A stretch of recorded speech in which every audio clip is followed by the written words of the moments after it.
At 2:18 a.m., the lights inside the cell never turn off. There's no darkness here. No silence either. Just a low mechanical hum, vibrating through concrete so thick it swallows sound.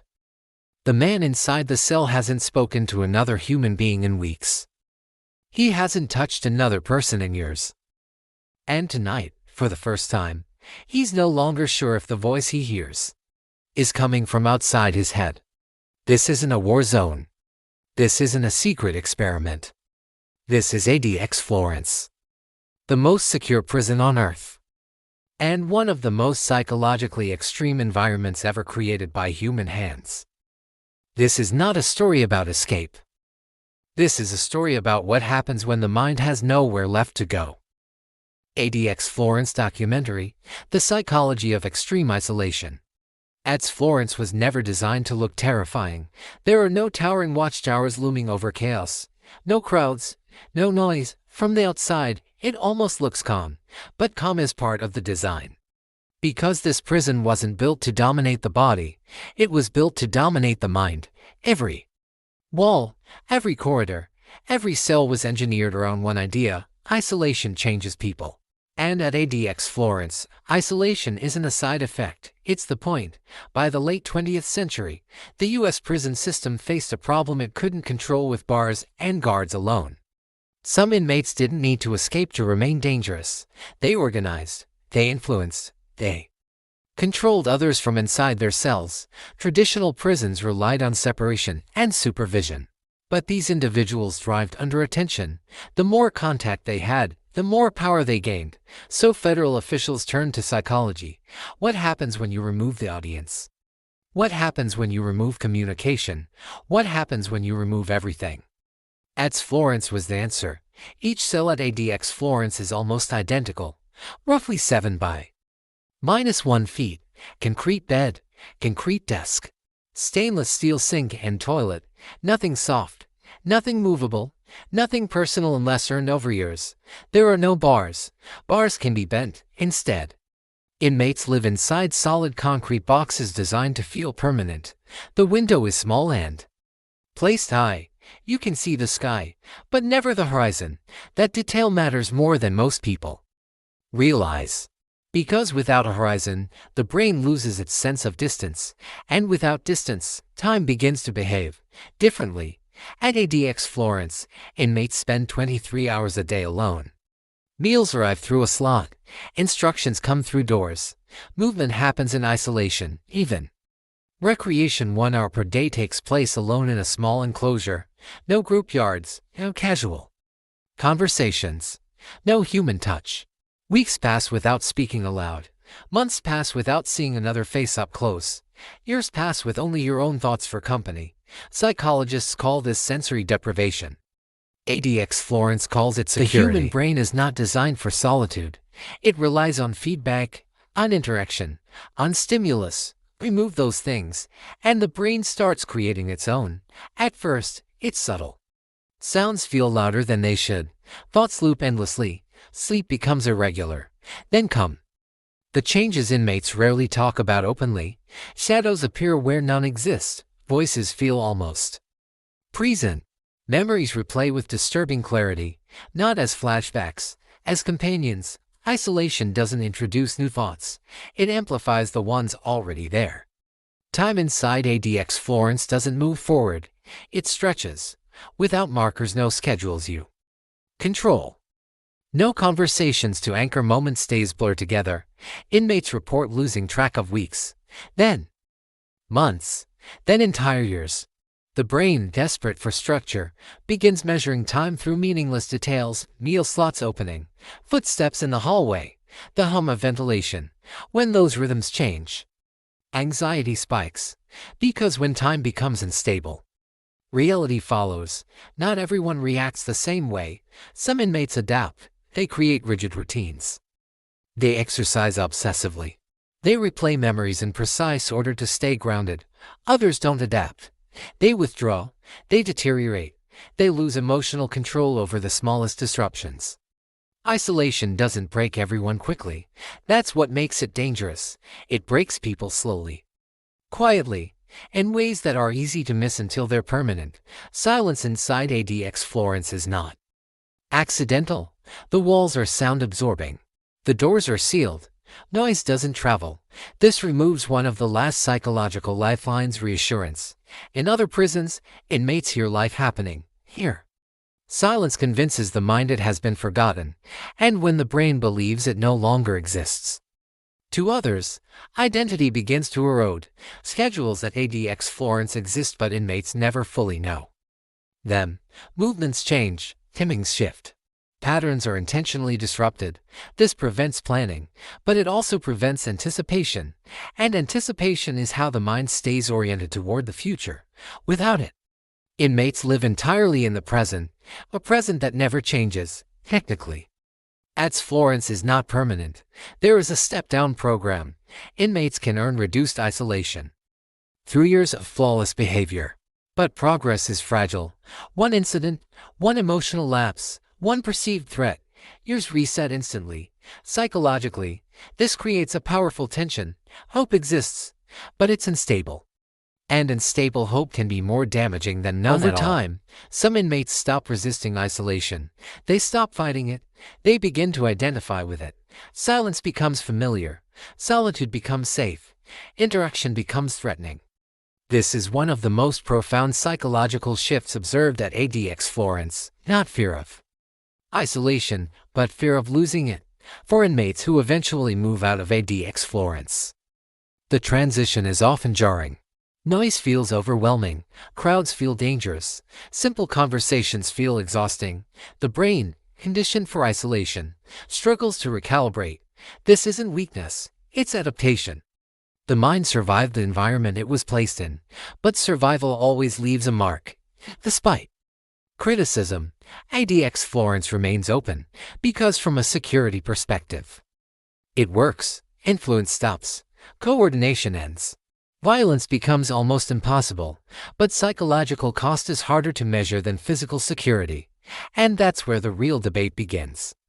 Because buried within ADX Florence's history is a question no amount of concrete can answer: how much isolation is enough to ensure safety, before it begins changing people in ways no system can fully undo. In the next part, we'll go deeper into real psychological studies tied to isolation, the inmates who endured it for decades, and the moment experts realized extreme isolation doesn't just contain danger, it reshapes the human mind. At a certain point inside ADX Florence, something subtle happens. The external world fades, not because it's gone, but because the brain stops reaching for it. Inmates begin living almost entirely in their inner world. Thoughts become louder than reality. Memories feel more vivid than the present moment. Psychologists call this cognitive inward collapse. It's not madness. It's the mind doing what it must to survive when there is nothing left to engage with. With no new experiences, the brain feeds on the past. Moments replay on loop: conversations, arguments, mistakes, imagined alternate endings. At first, memories bring comfort. Then they become relentless. The same thought, the same scene, the same regret over and over. Inside ADX Florence, memory doesn't fade. It sharpens. And when memory becomes the primary form of stimulation, it begins to replace reality. Not all hallucinations are dramatic. Many are quiet. A voice that sounds like it's coming from the hallway. A whisper during the night. A sound that vanishes when you focus on it. Most inmates never report these experiences, because reporting them means admitting loss of control. And control is the only thing left. So they adapt. They learn to ignore what they hear even when it feels real. Another change happens slowly. Emotion disappears. Not sadness, not anger, nothing. Inmates describe it as feeling hollow. The brain, overwhelmed for too long, shuts emotional responses down to conserve energy. This is not peace, it's psychological shutdown. And once it happens, it can last long after isolation ends. For some inmates, the most disturbing effect isn't loneliness, it's what comes after, when limited human contact returns through step-down programs or transfers. Many experience anxiety. Eye contact feels intrusive, conversation feels invasive, noise feels aggressive. The brain trained to survive alone, now perceives others as threats. Isolation didn't just remove people. It rewired how people are perceived. To survive, inmates construct strict personal routines, exercise at the same time, eat in the same order, sleep in exact patterns. Routine becomes identity. Break the routine and panic follows. Because routine replaces freedom, and losing it feels like losing control. At ADX Florence, inmates are always being watched, but rarely seen. Cameras observe, staff monitor silently. Interaction is minimal. This creates a strange psychological state. You know you are never alone, yet you never feel acknowledged. Existence without recognition. It's one of the most destabilizing experiences the human brain can endure. Hope inside ADX Florence is fragile. Inmates who believe release from isolation is near often suffer the most. Why? Because hope creates expectation, and expectation magnifies disappointment. Some inmates learn to suppress hope entirely, not because they don't want change, but because wanting hurts too much. The step-down program is meant to reward stability, but psychologically, it creates tension. Every action is evaluated, every emotion monitored, every reaction potentially punished. This leads to emotional masking. Inmates learn not to feel but to appear stable. And appearing stable is not the same as being stable. Not all breakdowns are loud. Some are invisible. An inmate stops exercising, stops tracking time, stops caring. This is often mistaken for calm. But it's surrender, a psychological collapse so complete that resistance disappears. This is the point experts fear most, because recovery becomes exponentially harder. For inmates who eventually leave ADX Florence, freedom is not relief, it's chaos. Lights are too bright, voices too loud, decisions too many. Isolation simplified the world. The outside world overwhelms it, and many former inmates struggle more after isolation than during it. ADX Florence succeeded in one thing undeniably: it removed influence, but it also produced minds conditioned for silence, control, and emotional suppression. This raises a question policymakers still struggle with: can you isolate danger without creating something equally unpredictable? Long-term isolation at this scale is rare. Data is limited. Outcomes vary. Effects linger unpredictably.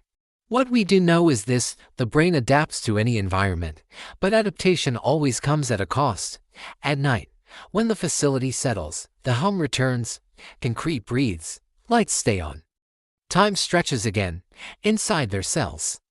Inmates lie awake, some counting hours, some replaying memories, some listening to voices only they can hear, and some thinking nothing at all. ADX Florence was designed to contain the most dangerous individuals, but over time, psychologists began noticing something unexpected. The prison didn't just neutralize threats. It rewrote personalities, not through force, through absence. No violence, no chaos, just silence. Security experts call ADX Florence a success. Psychologists call it a warning. Because the most powerful force inside the prison isn't steel or concrete. It's isolation. And isolation doesn't care who you are. It changes everyone. ADX Florence proves one unsettling truth: you don't have to hurt the body to break the mind. You just have to leave it alone, long enough. If this documentary changed the way you think about prisons, psychology, or isolation, then the story did its job. Because the most dangerous prison in the world isn't defined by its walls. It's defined by what it does when no one is watching. If the story made you uncomfortable, that's the point. Because isolation doesn't just exist inside prisons, it exists wherever people are forgotten. If you want more real, educational documentaries that expose the psychology behind the world's most extreme places, subscribe now. The next story goes even deeper, and once you hear it, you won't see confinement the same way again.